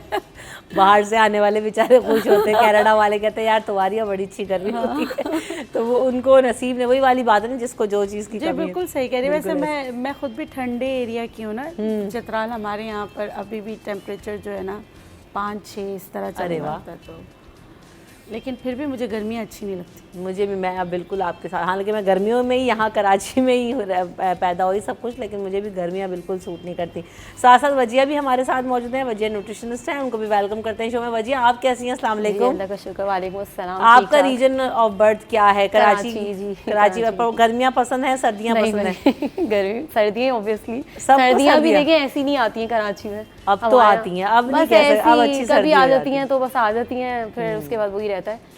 बाहर वो बेहतर होता है गर्मियों के मुकाबले। गर्मी के, क्योंकि गर्मी में मसला ये है कि आप जो है ना क्या समझ करेंगे, में नहीं आता सर्दी क्या में एक लेयर, दूसरी लेयर, कर तीसरी सकते हैं, लेयर, exactly। गर्मी में क्या गर्मी में करेंगे? क्या तो स्टार्ट कर लेते हैं यहीं से कि जी हम जो हम लेयरिंग की बात करते हैं ना, तो सर्दियों में जो पहन लिया, कोट भी पहन लिया, स्वेटर भी पहन लिया, ब्लैंकेट भी ओढ़ के बैठ जाएंगे। अब गर्मी में कैसे बचना है? आप जाहिर है वो मर्दों की तरह चड्डा बनियान तो पहन के घूमेंगे नहीं, तो किस तरह के कपड़ों का इस्तेमाल करना है? ख़ास तौर पे जो लोग बाहर जाते हैं, जैसे हमारी अपनी फील्ड की लोग, ख़वातीन भी हैं, ऑफिस वर्कर्स भी हैं, तो ख़ास तौर पे कपड़ों का चुनाव, किस तरह के कपड़े का इंतखाब करें, किस तरह की जो है ना वो आउटफिट्स होने चाहिए? अच्छा देखें, सबसे पहले लॉन का इस्तेमाल करें, और कलर भी इस पे बहुत इम्पोर्टेंट है कि आपका जो फैब्रिक है उसका कलर, डार्क कलर्स के कपड़े गर्मियों में नहीं चलते। वो कलर जो आपके आंखों को भी ना सूदिंग दे, जैसे लाइट पिंक, क्रीम, जैसे वजिया ने आज पहना है। जी बिल्कुल गर्मियों के हिसाब से। मुझे ना देखे, मैं भी यहाँ से निकलूंगी, स्टूडियो से चेंज कर लूंगी, मुझे ना देखे। सेम ही है, मैं भी मेरे change जैसे करूंगी। कपड़े पहन के धूप में ना निकलेगा। ठीक है, तो ये रेड, ब्लैक, मरून, सही ऐसा ही है। डार्क कलर्स जो है ना बिल्कुल भी नहीं। घर को का पेंट भी जो है ना वो लाइट कलर का होना चाहिए। बहुत ज़्यादा डार्क कलर्स में आपको और ज़्यादा जो है ना गर्मी का suffocated सा एहसास feel होता है। जी बिल्कुल। क्योंकि जो डार्क कलर्स होते हैं वो क्या करते हैं, एब्जॉर्ब कर लेते हैं सारे हीट को, फिर वो आपकी स्किन के लिए इतने अच्छे नहीं हैं। तो बहुत अच्छा इन्होंने बताया, बल्कि साहब ने लाइट ब्लू की तरफ जाएं, लाइट पिंक की तरफ जाएं। अच्छा, एक और चीज़ इसमें यह है कि हमारी वुमेन यूनिवर्सिटी जाने वाली ख़वातीन, लड़कियां जो हैं, या और भी वर्किंग वुमेंस भी हैं, अबायों का भी इस्तेमाल करती हैं बाहर निकलते हुए ख़वातीन बाज़ारों में जाने के लिए। तो ज़्यादातर क्या होता है जी, काले अबाएँ। अब इतनी गर्मी में जब मैं बच्चियों का, मैं भी जब यूनिवर्सिटी में पढ़ती थी तो जब मेरी भी जो फ्रेंड्स वगैरह में कहती थी भाई काला अबाया ना, तुम्हें देख के गर्मी लग रही है, तुम कैसे, नकाब भी लगा हुआ है वही काले स्कार्फ में।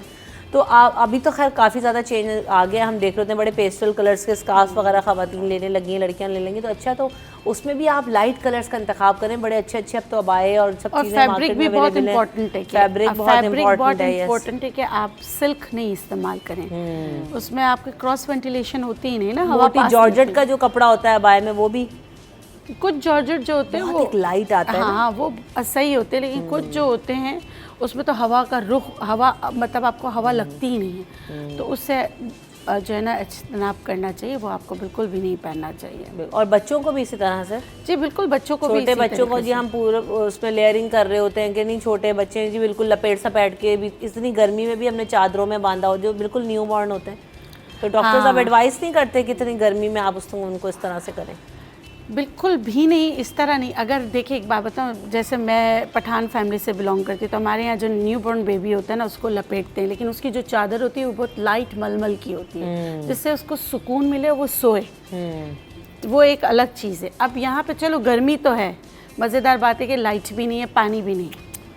सही बात है, ये मज़ेदार बात नहीं, बहुत दुख की बात है। वही कह रही हूँ, सही बात है, ये बहुत दुख की बात है, ना लाइट है ना पानी है। कराची वालों के साथ तो ख़ास करके लाइट पानी का बहुत मसला है, सही है।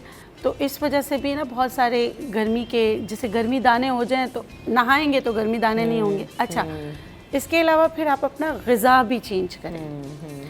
हम फैब्रिक पे बात करें, पानी का इंटेक ज़रूर करें। आपने कहा कि जैसे बच्चियाँ जाती हैं यूनिवर्सिटी है, ORS लेके चलें, ORS ज़रूर लेके जाएं।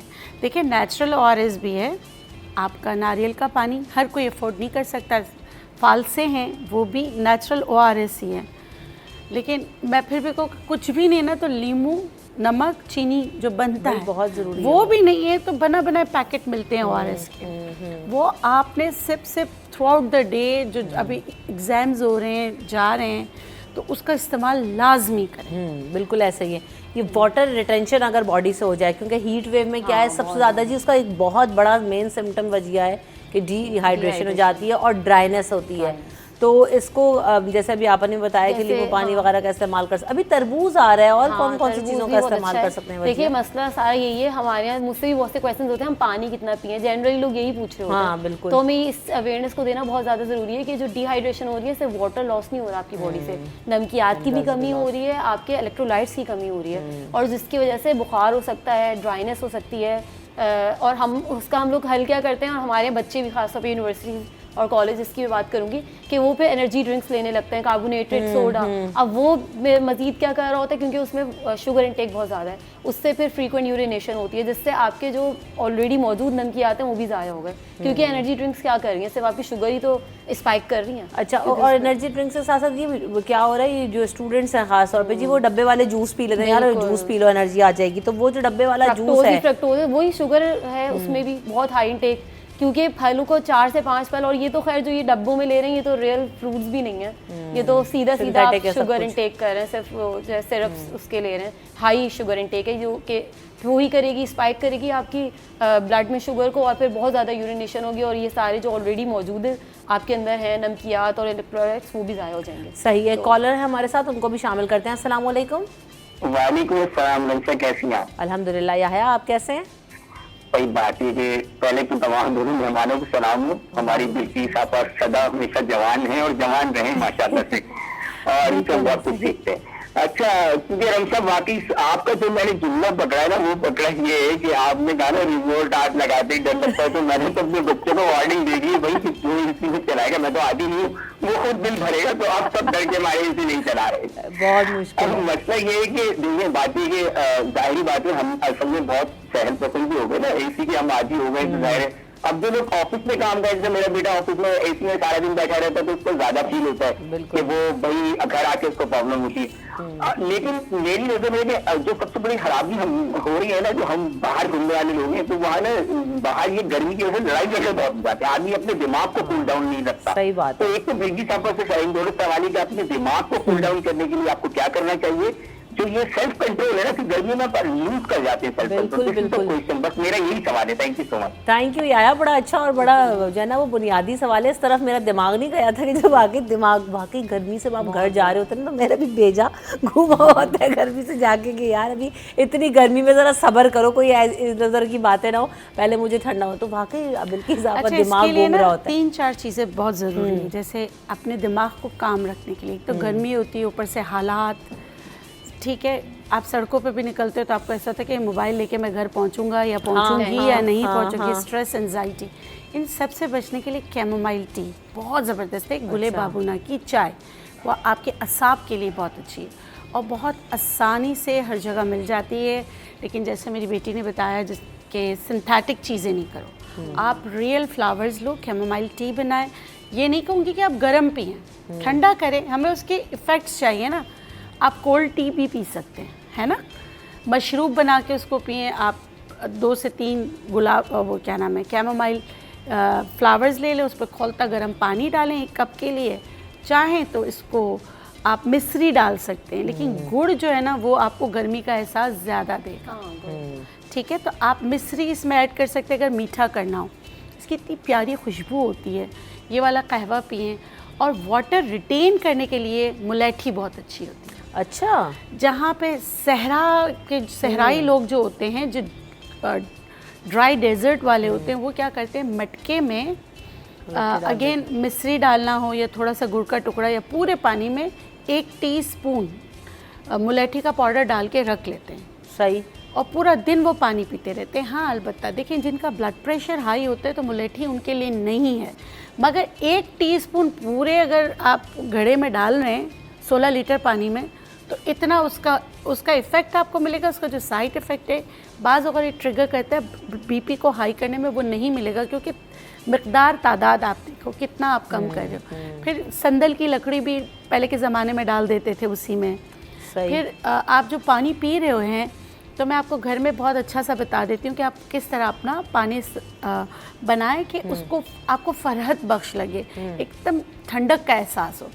आप लोग, मैं 16 लीटर के लिए बता देती हूँ कि 16 लीटर पानी आपने लिया है, उसमें आप ऐसा करें, उसको गर्म करें, उसमें ताज़ा गुलाब की पत्तियाँ जो होती हैं ना, मुट्ठी भर ताज़ा गुलाब की पत्तियाँ, हमारी पाकिस्तान की, बाहर वाली नहीं, मुट्ठी भर वो डालें। 2 छोटी इलायची कूट के वो डाल दें। सफ़ेद ज़ीरा 1 चम्मच डाल दें। फिर इसको डाल के जैसे गरम किया, रख दें ठंडा होने के लिए। जब ये ठंडा हो गया तो इसमें केवड़ा जो है, जो हम उसमें डालते हैं, समझ गए जी। उसके चंद कतरे डाल दें, या आप 1 ढक्कन भर के 16 लीटर में डाल दें। आप यकीन करें, ये पानी पिएंगे ना, आप दुआएं देंगे, इतना ज़बरदस्त सा ही बन जाता है, फरहत बख्श बन जाता है, और आपको ठंडक का एहसास। ये तो मेरे ख्याल से ब्यूटी में भी इजाफा करेगा, पेटल्स वगैरह जो आपने डाली हैं।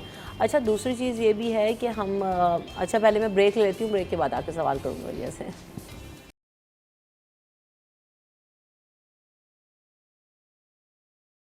Welcome back in city at 10। तो जनाब, हम बात कर रहे हैं पानी के हवाले से। अच्छा, हो क्या रहा है, अभी हम जैसे ब्रेक में भी बात कर रहे थे कि 2 सवाल हैं वजिया आपसे। एक तो ये है कि जी जैसे भी आपा ने बताया कि पानी में बहुत कुछ डालने का इतना ज़्यादा नहीं है, लेकिन बड़ा इफ़ेक्टिव चीज़ें हैं।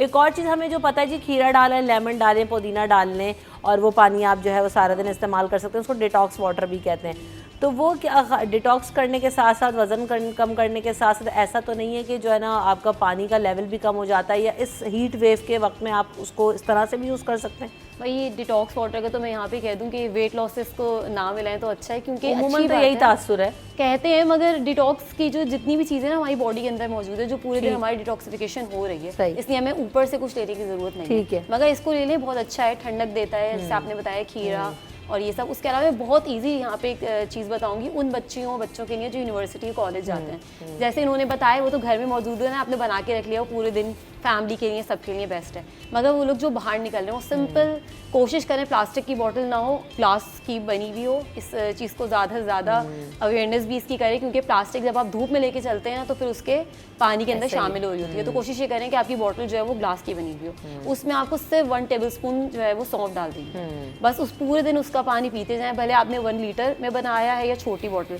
चाहें तो उसे रीफिल करते ना, सौंफ उसमें पड़ी रहे, तो वो बहुत ज़बरदस्त है। वो पेट भी सही रखती है आपका, और उसके साथ साथ ये जो गर्मी से दिमाग ख़राब हो रहा होता है ना, तो ये ठंडक भी करती है। अच्छा, एक और चीज़ है, बॉटल से याद आया, ग्लास बॉटल भाई, जो लोग क्योंकि यूनिवर्सिटी में बच्चे बैग्स में बॉटल्स डालते हैं, बैठे हुए हैं, बैग नीचे रख दिया, बॉटल टूट जाएगी, अब बसों में सफ़र कर रहे हैं, तो क्या है, इस तरह की बॉटल का आप इंतखाब करें, प्लास्टिक की बॉटल से दूर रहें।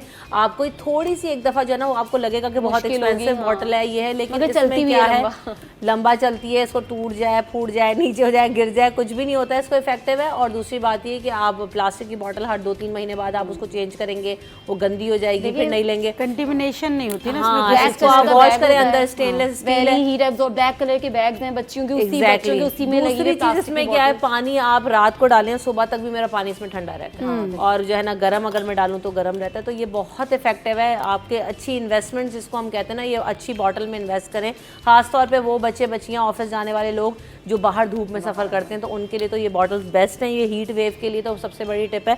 और आपने देखा ये मेरे साइड में ही रहती है हर वक्त, और शो में अक्सर जो है ना मैं पानी पीते हुए भी आप देखते ही हैं। एक और सवाल मेरा ये था उमन दोनों से मैं पूछूंगी वजिया, पहले ये भी बताइएगा कि हम ये होता है उमन घर में घुसते हैं और ठंडा पानी चाहिए, बर्फीला पानी चाहिए, ठंडे पानी से नहाने घुस जाते हैं और शावर्स ले लेते हैं फौरी तौर पर, तो इसको किस हद तक अवॉइड करना चाहिए? नहीं, सबसे पहले तो जब आप घर में दाखिल हो, कम अज़ कम 15 मिनट का वक्फा ज़रूर दें, क्योंकि उस वक्त बॉडी टेम्परेचर, आपकी बॉडी भी इस वक्त गर्म हुई है, तो एकदम ठंडा गर्म, उससे बहुत से मसले मसाइल आगे जाके प्रॉब्लम्स क्रिएट हो सकती हैं। तो थोड़ा 15 मिनट का गैप दें, फिर उसके बाद जो है, और कोशिश ये करें, बहुत जो फ्रिज का पानी पी रहे होते हैं ना, ठंडा या ये भी बहुत ज़्यादा नुकसानदेह। तो जैसे मैंने बताया, सौंफ डालने, या आपने पुदीने का पानी पी लिया, ये ले लिया। मटके में तो वैसे ही थोड़ा ठंडा होता है, अगर आप थोड़ा सा मटके की तरफ हम लोग आ जाएं, क्योंकि अब सब घरों में डिस्पेंसर्स मौजूद हैं, तो उसको थोड़ा सा हम छोड़ के इस तरफ आए, क्योंकि मिट्टी सही। में भी ना ठंडक होती है। अभी थोड़े दिनों पहले बिल्किस आपा ये इधर आया ना, तो हम काफ़ी, मैंने उस दिन शो में बात की, तो मैंने कहा कि मुझे याद है, मैं मीरपुर खास में मेरा ददियाल होता है, तो मेरी ताई में इसको उल्टा कर दें तो उस शेप के ना बड़े बड़े मटके होते थे, और उसमें नीचे जी फिर जिद्दत आई तो टूटी भी लगी होती थी, उससे पानी भरते थे।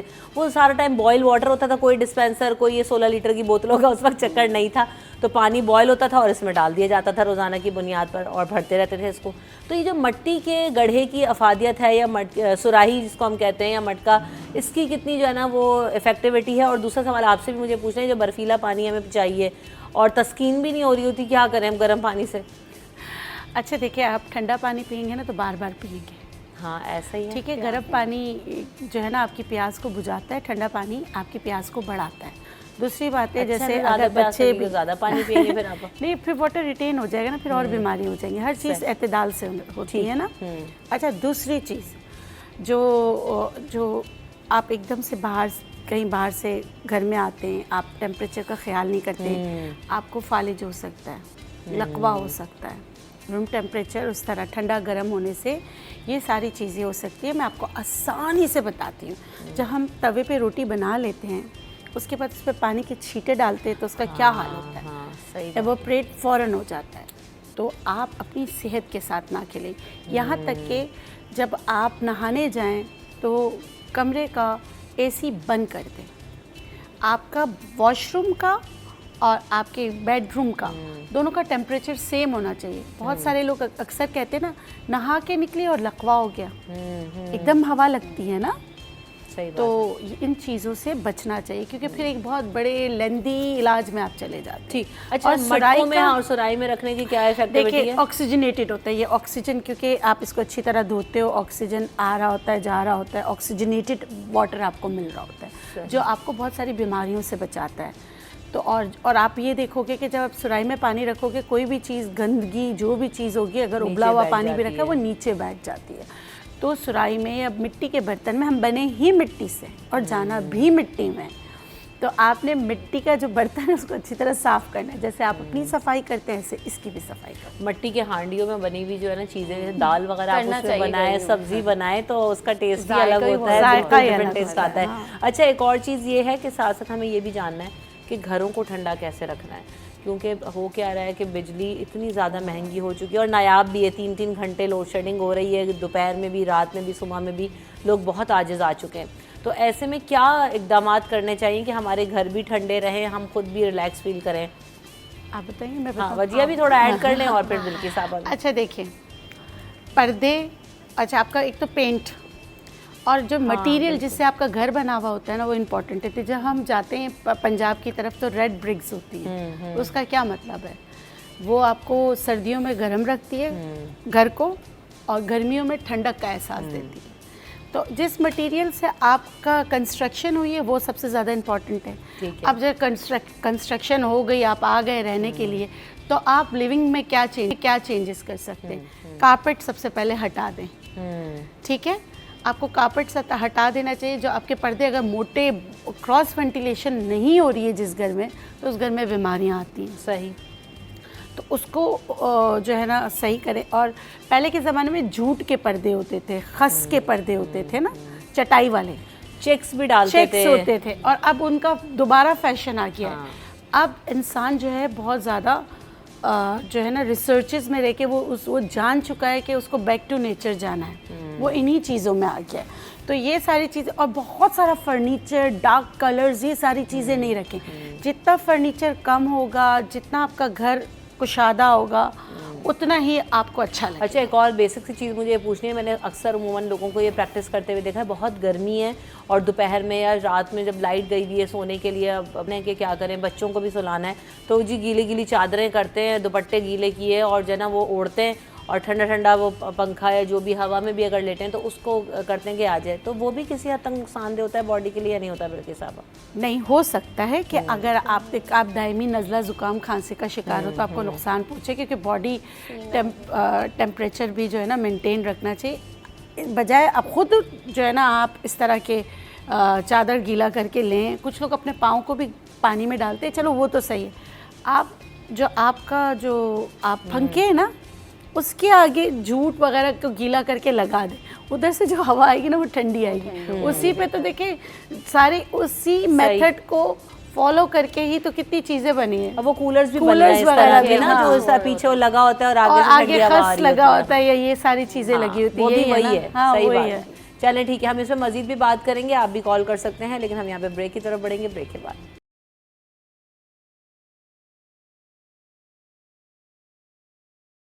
Welcome back in city at 10। तो जनाब हीट वेव है, हर तरह से जो है ना आप बचाव कर सकते हैं और इकदाम कर सकते हैं। टेंशन नहीं लेनी, रिलैक्स रहिए। यहाँ पर हम सब भी देख रहे हैं और हमें इसी माशरे में, इसी सोसाइटी में, इसी वेदर में जीना है, तो हम किस तरह से कॉम्बैट कर सकते हैं आज हम वो जानने की कोशिश करें। वजिया एक तो साथ साथ हमने कहा पानी का बहुत ज़्यादा इस्तेमाल की बात हुई, दूसरी बात ये रोज़ाना सिलेक्शन बड़ा मुश्किल है कि आज खाने में क्या बनेगा। और जी फिर वो ये चिकन से हमारा रिश्ता तो ऐसा हो गया कि जब तक चिकन नहीं होगी घर में तो पता नहीं क्या हो गया, क्योंकि फर्स्ट लव हो गया है ना। फर्स्ट लव हो गया है। इस वक्त जो है किस तरह क्या चिकन का इस्तेमाल करें, सब्जियों का इस्तेमाल करें, कौन सी चीज़ों का इस्तेमाल, किस तरह के खाने बनाएं, छोटा सा मेन्यू बता दें तो आसानी हो जाए एक हफ्ते में क्या क्या बनाना है मुझे। दोपहर में चावल ही पे रहें तो ज़्यादा अच्छा है, गर्मी की वजह से ख़वातीन को रोटी भी नहीं बनानी पड़ेगी क्योंकि आसानी हो। वैसे खाई भी नहीं जा रही होती दोपहर में रोटी ना, जितनी गर्मी है।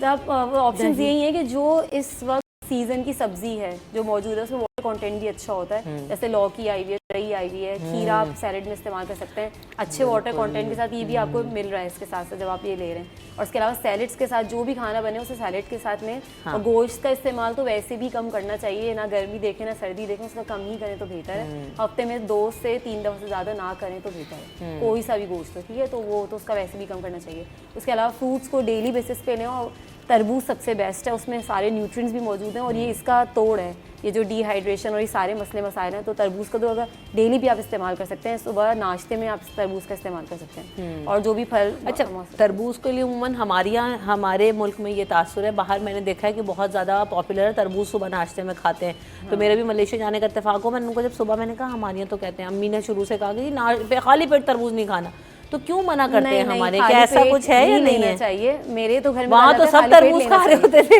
रात को पानी में भिगोकर सुबह खाली पेट लेना चाहिए। हाँ, तरबूज तो बहुत फायदेमंद है खाली पेट पानी में भिगो, पानी में जिस तरह हम आम वगैरह भिगोते हैं अच्छा, ठंडा करने के लिए ठंडे पानी में भिगो देते हैं, सुबह उसको नहार मुँह लेना बहुत अच्छा है। अच्छा, इससे क्या होता है, क्योंकि जब आम आते हैं तो मैंने भी यही प्रैक्टिस देखी हमेशा बड़ों को करते हुए, और मैं अभी भी करती हूँ कि फ़ौरन से जो है ना वो बड़ा सा प्याला ढूंढती हूँ और उसमें सारे आम डाल देती हूँ। तरबूज का मुझे नहीं पता था, उसका क्या फ़ायदा होता है? देखिए, एक तो सबसे पहले हमारे पास जो आम आते हैं ना वो दरख्त से तोड़ के नहीं आते, उस पर कार्बन वगैरह लगा होता है, एक तो वो निकल जाता है और ठंडे हो जाते हैं। उसकी तासीर, उसकी जो गर्मी होती है ना, गर्मी की तासीर है वो ठंडी हो जाती है, इसलिए जो है ना उसको पानी में जो है ना भिगोते हैं। और गर्मियों में एक सालन बनता है लौंजी, कच्ची कैरी की लौंजी, हाँ, उसमें ग्वार फली डालते हैं, तो वो भी आप जो है ना बना के रख सकते हैं। दही जो है, दही के साथ आप चावल मीठा थोड़ा सा डाल के, चीनी डाल के बच्चों को दे, वो भी खुश हो जाते हैं। तो थोड़ी चेंजेस करते रहा करें। अच्छा, दही से तो बहुत तरह के रायते भी बन सकते हैं, लौकी का रायता जी बहुत ज़बरदस्त चीज़ है अमूमन, और वो भी चावल के साथ खाए जा सकते हैं। लौंजी भी चावल के साथ खाया जाता है, भगाड़ के साथ कर ले, बहुत मज़े के चावल बनते हैं। सही कह रहे हैं। टमाटर की चटनी बहुत अच्छी बनती है कैरी के साथ, जो पकाकर सालन, इनमें ना इतना टाइम नहीं लगता, आपको गर्मी का एहसास नहीं होगा, जल्दी बन, झटपट चीज़ें जो बन जाएंगी। और मेरे ख्याल से मुझे ऐसा भी ये लगता है कि ये सारी चीज़ें ऐसी होती हैं आपको हल्का हल्का लाइट फील कराती हैं। अब जैसे आप लोगों ने जैसे एग्जांपल्स दिए, तो मैं भी अपनी दोपहर में जाके, क्योंकि मैंने बताया ना कि इतनी गर्मी से जाते हैं आप एग्जॉस्ट हो रहे होते हैं, तो रोज़ाना की प्रैक्टिस ये कि जी दोपहर में राइस होने चाहिए और उसके साथ जी दही और जो सलाद है, जैसे अभी वजिया ने भी कहा, जिसमें मैं यही करती हूँ कि खीरा और प्याज और ये सब चीज़ें काट के उसमें टमाटर डाल देते हैं और उसको मिक्स करके राइस के साथ वो यूज़ कर लिया, कभी सलाद अलग से। तो ये लाजमी आप भी शामिल करें अपने दस्तरखान पे। एक तो सलाद का तो वैसे ही आपको कहा गया है कि मस्ट होना चाहिए, तो आप सब भी अपनी डाइट को हल्का रखें, स्पाइस लेवल को भी थोड़ा कम करें, क्योंकि स्पाइसी जब आप एकदम से खाते हैं तो आपको गर्मी एकदम से लग रही होती है, पसीने बहना शुरू हो जाते हैं, आपकी बॉडी हीट अप सा फील करती है। तो लेस स्पाइसेस, अच्छा हेल्दी खाना खाइए, फ्रूट्स का इस्तेमाल कीजिए और खुश रहिए, अपने घर वालों का भी ख्याल रखिए। ये सिचुएशन है, थोड़े दिन के लिए आई है, है, निकल जाएगी। अगर आप इसमें ज़्यादा एग्जॉस्ट होंगे तो और ज़्यादा हर चीज़ को फील अच्छा, करेंगे। एक चीज़ मैं ऐड करना चाहूँगी गाड़ी वालों के लिए, जी जी, धूप में नहीं, और आपका जो टायर में ना नाइट्रोजन गैस डलवा देनी चाहिए इस दफ़ा, वो ठंडी होती है, टायर जो फट जाते हैं वो भी नहीं होगा। और बाज़ लोग क्या करते हैं, जो ड्राइवर हजरात है वो भी गाड़ी अपनी ही समझे और धूप में नहीं खड़ा करें, क्योंकि अक्सर शीशे क्रैक हो जाते हैं उससे भी। और जो बच्चे वाले हैं जो गाड़ियों में जाते हैं तो प्लीज़ शाम 4 बजे के बाद बच्चों को लेके निकलें। अच्छा, टाइम ज़रूरी होता है। इनफैक्ट हाँ, अभी मेरी बात हो रही थी ठीक। जिम में वेट लॉस के हवाले से मैं यहाँ पे बात सही, करूँगी। सही। जो जिम जाने का time I am really sorry मैंने कट किया। हाँ, जिम जाने का टाइम है दोपहर का ना रखें, क्योंकि आप वर्कआउट कर रहे होते हैं, एक्सरसाइजेस कर रहे होते हैं, उसमें इतनी ज़्यादा भाई दोपहर में निकलने की जरूरत ही नहीं है। आप लोग ब्लेस्ड लोग हैं कि घर में बैठे हुए हैं, तो घर में मौजूद रहिए। जिनको मजबूरी में निकलना पड़ रहा है वो इन सारे चैलेंजेस को निमट रहे हैं। तो अगर आप घर में हैं तो उसके लिए जो है ना आप वो इकदाम करें और जो आने वाले लोग हैं उनको फैसिलिटेट करें। इसी बात पर thank you so much for both of you. आप लोग आए, आप लोगों से इतनी अच्छी हमने चीज़ें सीखी। यहाँ पर आपसे ज़्यादा चाहूँगी, अपना ख्याल रखिएगा। अल्लाह ने के बाद।